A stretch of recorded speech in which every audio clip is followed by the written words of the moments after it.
And the Oscar goes to John Corigliano for the Red Violin. This is the first Oscar for John Corigliano and his second nomination. He was nominated in 1980 for scoring Altered State.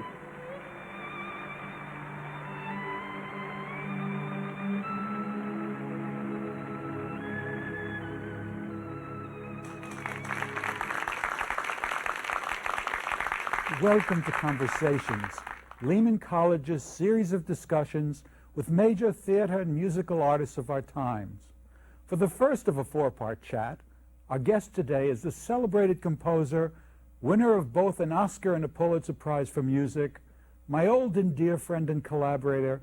I have the great honor of presenting the Lehman College Distinguished Professor, John Corigliano.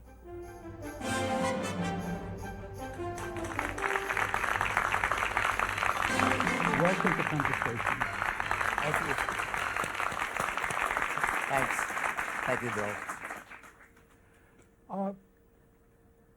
I don't know how to do this because your career is so gigantic and our friendship is so enormous. When did we first meet? 1964? No. Actually, we were still in college. So 1959. 58.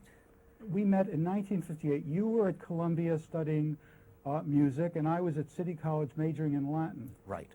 Don't ask me why, but and we've maintained practically a daily conversation since that period. Right. Not only that, I mean, as you know, you're my best friend, but in addition to that, I love the idea that we've worked together so many times in so many different ways, and it's especially with the Ghosts, of course, but even song cycles, individual things, projects. It's been wonderful. So we're going to approach this in a multifaceted sort of way, basically chronological, and I thought I'd let our audience know just a few of the awards you've garnered over the years, just to orient those who don't know your career. And I'm going to have to read it because there's too many to. There's a Pulitzer Prize that you got for Symphony No. 2, an Oscar, which we showed you accepting for the Red Violin, Grammys for Of Rage and Remembrance in Symphony No. 1 and String Quartet. The String Quartet, the first composer to win 2 Grammys, International Classical Musical Award for Ghosts, the prestigious Grauermeyer Award. What was that for? That was for the First Symphony. That was for the First Symphony. And you were elected to the American Academy of Arts and Institute of Arts and Letters. Right. Well, this is just one of many. These are just a few of very many awards. I thought we would start by finding out where you were born. That's easy. I was born in Manhattan, but actually lived in Brooklyn when I was a kid. What part of Brooklyn? Where Ebbsfield used to be, I was across the street from that, Flatbush. And I went to high school in Brooklyn, and my high school music teacher, who was the person who encouraged me to be a composer, Mrs. Bella Tillis, is still hale, hearty, and more active than I will ever be. In every concert and every place I go, she's there. She's amazing. And she was the one who got me interested in being a composer and gave me the confidence to do that. Now, you come from a musical family. Would you tell us something about your family? Yeah, my parents, my father was a violinist. He was the concertmaster of the New York Philharmonic for 26 years, starting in the early 40s, right through the end of the Leonard Bernstein era. My mother was a pianist, and she never played concerts in public, but she was a terrific pianist. When I wrote my violin and piano sonata and dedicated to my parents, they actually both played it. So I had a lot of music around, mainly with my mother and her teaching. She did a lot of teaching. And my father playing solos with the New York Philharmonic and going to hear him when he played concertos. So it was active. I met a lot of great legendary figures like Fritz Kreisler and Bruno Walter, all these incredible figures that now are just history. When I was a little kid, but of course I didn't know that at the time. They were just my father's friends. Your father was John Corigliano Sr. He was, and I was junior until we came to an agreement. And that was after I wrote the Violin Sonata. We agreed that the recording of the Violin Sonata, because my father recorded it, would be John Corigliano Sr. and by John Corigliano Jr., but after that I was going to just be John Corigliano the composer, and he was John Corigliano the violinist. Did you sign a paper to that effect? Well, it wasn't easy, actually. It didn't just happen that way. It was a matter of negotiation. Now, I know you also, your dad was concertmaster for Bernstein and That's right. for Toscanini as well. Yeah, Toscanini got him into the orchestra. Right. And I met him, actually, when I was a kid, too. In fact, up here at my Lehman office, I have a signed picture from Arturo Toscanini to me from 1951, which was the... he gave it to me at Milan in Italy when I came with my father over on the Edinburgh Festival. It was the first festival after World War II that the New York Philharmonic came over to Europe in. And we went over on the Queen Elizabeth and came back on the Queen Mary. And my father and I took a train down to Italy to find his relatives, stayed with Toscanini for a day in his house, and he gave me this picture, which is now in my studio. For those in our audience who aren't familiar with those names, these were the greatest conductors. The greatest musicians in the world, absolutely. Horowitz, I knew very well, and Toscanini, and all of those guys. When did you first know you wanted to be a composer? Well, I wasn't sure about wanting to be a composer. I wanted to be involved in music, and I did not want to be a performer. The reason, Why not? Well, because when I was a little kid, and you picture me at 7 or 8 years old, I would go hear my father play a concerto with the New York Philharmonic, and there he was, nervous all year because he was practicing for this, and say he was going to do the Brahms concerto or something, and he'd be playing that piece. I was too nervous to sit in Carnegie Hall and listen to it live because I'd heard him practice it so much, and I knew the difficult passages and the things that were going to really make him tense and that he might miss. And being a half-empty water glass kind of person, I always worried about what he was going to miss, and so I would sit in the green room, which is backstage, and listen to him play it on speakers. And then I would hunch myself over at the difficult passages, and when he got them, I would sit up, and then I'd hunch myself over. You know, kind of was like that. And then the next morning, you know, while he was asleep, at 8 in the morning, I would run out and buy the New York Times, the Herald Tribune, the Journal American, and see what they said about him. Because that, you used to get reviews the next morning in these papers. And if it wasn't good, if there was anything negative, I knew that for the next month it was going to be a very unhappy time. So the idea of actually doing that myself, standing on a stage and performing, was impossible. I couldn't consider it. Yet I loved music and wanted to be involved in it. I improvised on the piano. I remember you playing jazz a lot.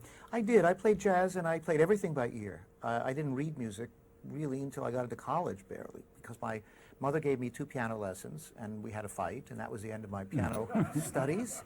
But I used to play by ear and loved that, and loved improvising. You know, I'd say, okay, now I'm going to be Chopin, so I'd play something that sounds like Chopin or Brahms or pop music or whatever. And really not until I got into high school and was encouraged by Mrs. Tillis, who I mentioned earlier, who had a lot of faith in me and really said, you really can do what you want to do, did I start making up music. And in fact made up the alma mater for the school at that time. And the Midwood High School alma mater is, by me, it's probably my opus 1. You know? Didn't Barbara Streisand go to that school? No, she went to Erasmus. She went to Erasmus. But Woody Allen went to Midwood. Oh, okay. Well, now is a good a time as any to hear the piece that, if I remember correctly, Belle Tillis commissioned your first piece. Wasn't that Fern Hill? Yeah, she didn't actually commission it. What happened was I got out of college, and I wanted to write it for her. And I called her up and said, can I write you a piece?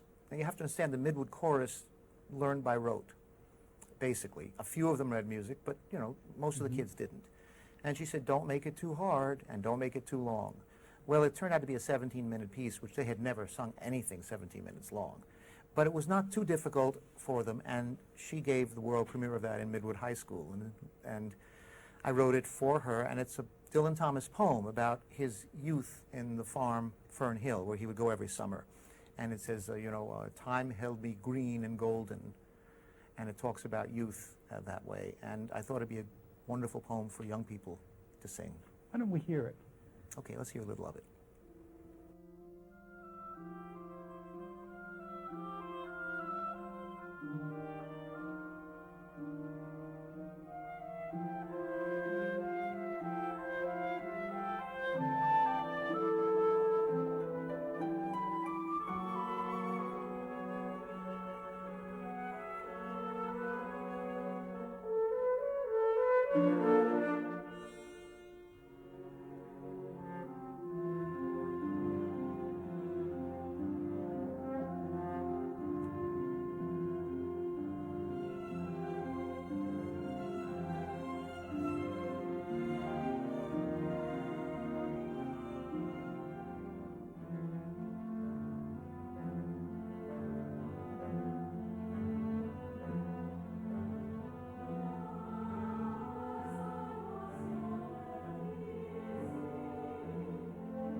That became part of, later on, it's in the Dylan Thomas trilogy, if I'm not mistaken. Right. Well, I always loved Dylan Thomas's poetry, and actually, besides you, I think I've said Dylan Thomas most. And what happened was, at various points in my life, I set poems that dealt with that same time in the poet Dylan Thomas's life.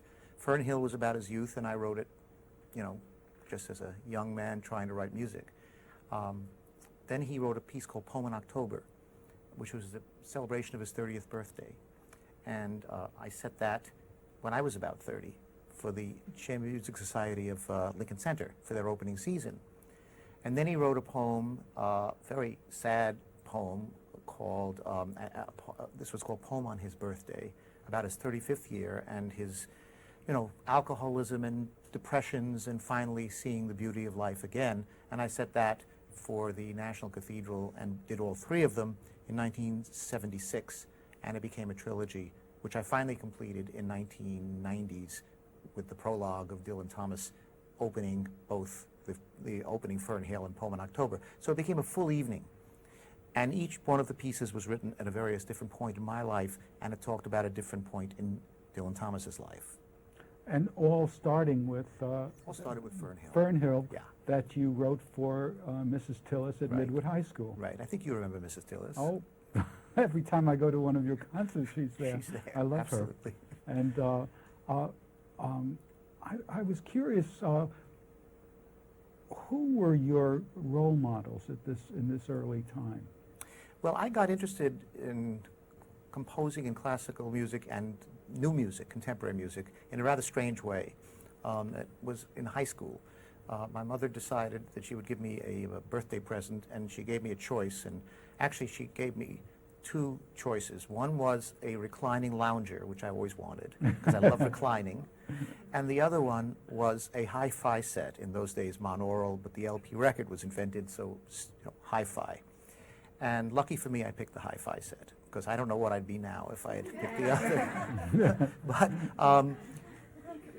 it had a 15-inch woofer in those days. That was very nice. You could really get low bass sounds. And there was a demo disc of Capitol full-dimensional sound recordings that had the gunfight scene from Billy the Kid of Aaron Copland.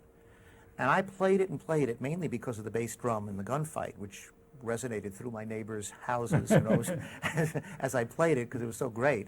And then I started wondering about how brilliantly Aaron Copland was able to make a very simple chord, just a simple chord, sound fresh just by spacing it differently. And so I go to the piano, I try to space it that way, and then I try to get some of the other ideas of how he cut one little beat off a rhythm and made it sound fresh again. And so I started getting more of his music, and then I started getting scores. And then from that I went to Stravinsky, Copland, Bernstein, and right into the American composers, Barber and Piston and all of that. So in my early years, I loved Americana, let's put it that way, the music of America from, say, the 40s, which to me had a real honesty and beauty and freshness and wasn't full of that kind of overwrought angst, emotional thing that European music was. It had an optimism, which I really loved. Now, you liked one of my poems very much, and I was honored that you said it.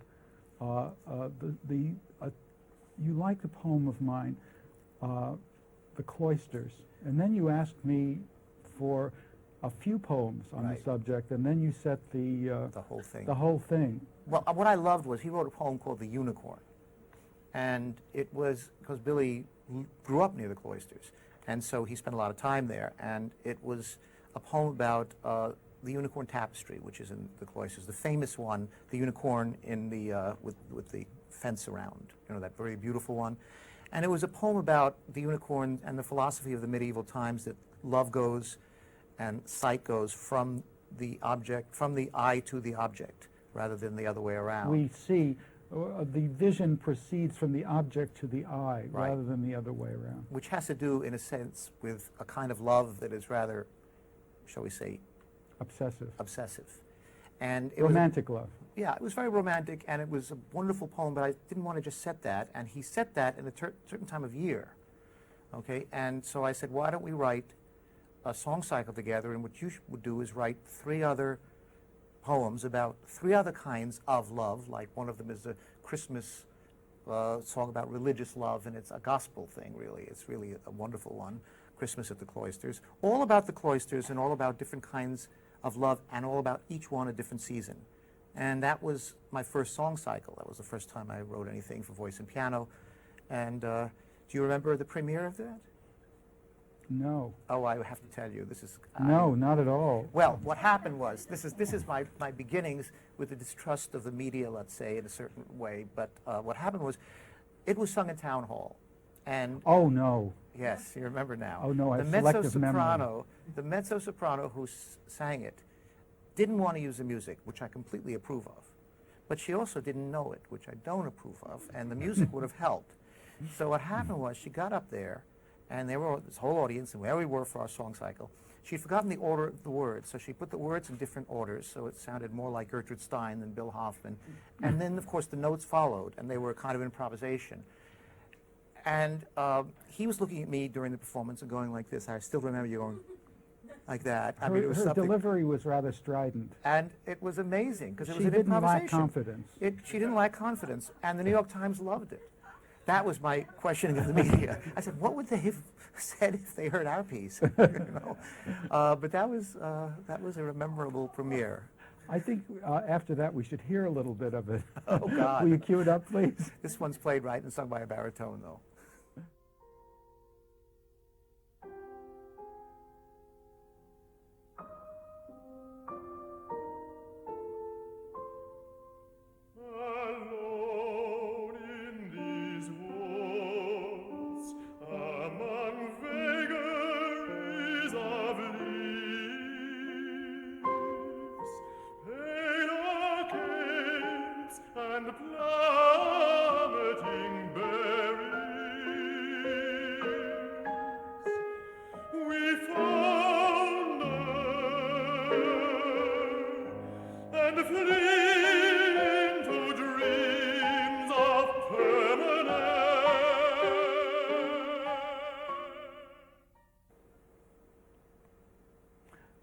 I run into countless performers who've performed that. It's amazing to me, and it's very gratifying. It does get performed a lot. And yeah. One of the reasons it does, I might add, which is rather tricky of Schirmer, my publisher, is it has a lot of changing time signatures in it. And they were worried that the singers wouldn't buy it, so they took them all out. And so there aren't any. There are no time signatures in it. And singers don't notice that, and they sing it absolutely fine. They just, the quarter note is this, an eighth note is this, and everything works out fine. But I had put all these, 7/8, 4/4, 2/4, 3/4, and they just said, look, ignorance is bliss. Get rid of them. Earlier you mentioned that you wrote a piece for your dad. Yeah. Would you tell us about that, how that came about? Well, again, none of these were commissioned pieces, because when you start as a composer, you know, nobody commissions you. It's only later. And I had wanted to write a piece, obviously for my father and also for my mother. And I was working at WQXR, the radio station of the New York Times then, and programming and writing. And I started writing it then, and finally had to leave QXR to finish the piece. And my father and my mother both didn't want me to be a composer, for a variety of reasons. I mean, in those days, composing was mainly 12-tone music. The audiences hated the music. The performers didn't like it. The reviewers didn't like it. And they said, "Why do you want to go into something like this?" And I said, "Because I want to," and that wasn't a good enough reason. So my father's way of discouraging that was that when I finished the piece, which took a full year to write, and gave it to him, he just said, "I look at too much music, and you know, I just see too much. I'm not going to look at this." And he put it in his drawer and closed it. And that was the end of that. You know, he didn't want to look at it. But I think it was a good thing in the long run. What happened was, I entered the piece in the second annual Spoleto Festival International Chamber Music Competition in Spoleto, Italy. The judges were Samuel Barber, Walter Piston, you know, Giancarlo Menotti, and it won the first prize. He still didn't say a word. But I went over there and heard the performance, and it was wonderful. My first time in Europe, 1964, came back. Then I was told that the concertmaster of the London Symphony Orchestra was going to play it in London. Now, he was the concertist of the New York Philharmonic. Still not a word. He played it in London. Then Roman Totenberg, a violinist in Boston University, scheduled it to play in Boston. And by that time, a lot of my father's friends were saying to him, "You know, your son's sonata's getting around. Aren't you going to look at it?" And so he took it out of that closet and started practicing it. And he gave it the New York premiere, and he recorded it, and he played it for the rest of his life and changed his view on my being a composer. But I'm glad it happened that way, because in a way, first of all, I'm glad he had to do it instead of just did it as my father. And then that we were able to have a musical relationship after that, that he not only loved the piece, but he became encouraging to me as a composer. So it all turned out to be fine. At the time, it was kind of painful, though, I will admit. I think we should hear a little bit of it. Can you cue it up, please?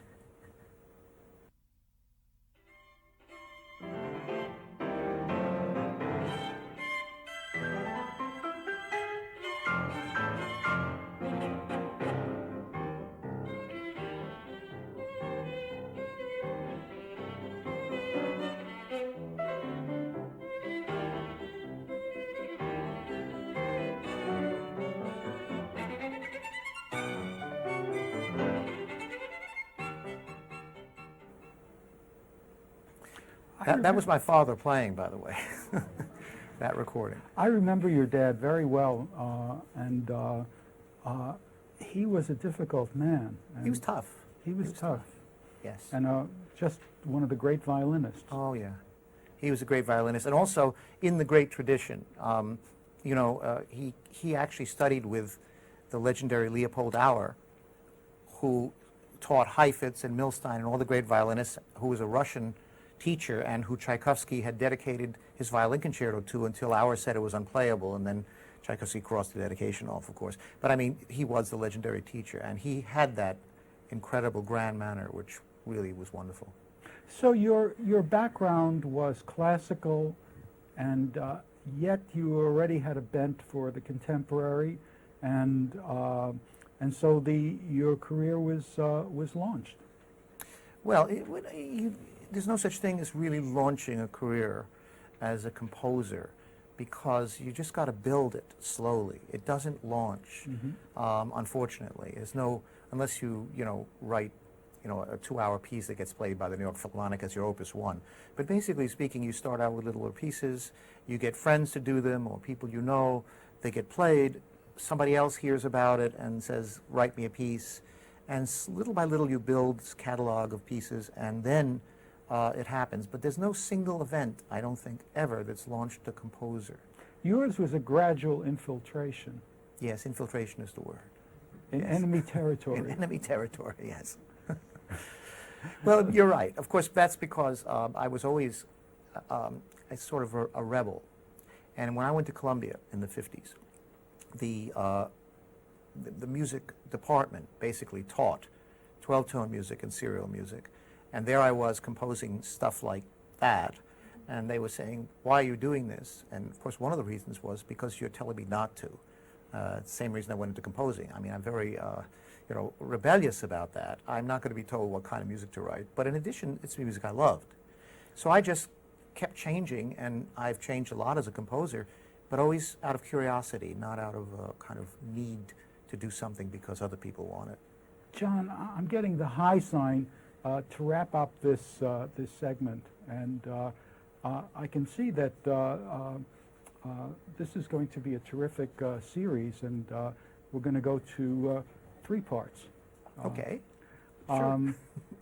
So it has been a great pleasure reconnecting with you this way. This is a unique way, a new way of us talking together, and to hear about the rest of your incredible career.